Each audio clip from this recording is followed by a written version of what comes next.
Please subscribe to Face TV Africa and turn the notification on. Face TV Africa, ẹ jọ̀ọ́ subscribe, hete. Face TV was Swoby. Olóyè Adédún ọmọ Kákáwá.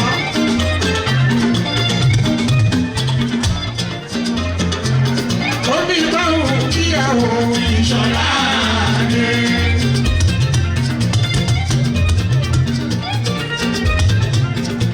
Àlẹ́sì ní wọ́n kò ní ẹ̀rọ balẹ̀. Ó ní báwo kíyàwó Ìṣọ̀lá dé. Ọmọ ìyá Òṣogbo, Afọlábí mọ́mì, ó bí báwo kí ẹ ò Ìṣọ̀lá dé.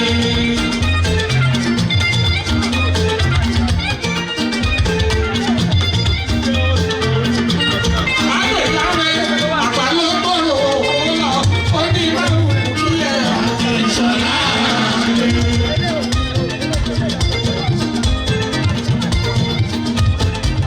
Amílù gbogbo. Ọ̀yọ́ ó ní báwo kí ẹ Ìṣọ̀lá dé. Sọ̀ní ẹ̀mí ó ní báwo kí ẹ Ìṣọ̀lá dé. Oyọ̀fẹ́ Adésọ̀yà ó ní báwo kí ẹ Ìṣọ̀lá dé.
Please subscribe to Face TV Africa and turn the notification on. Face TV Africa, ẹ jọ̀ọ́ subscribe, hete. Face Face TV was Swoby.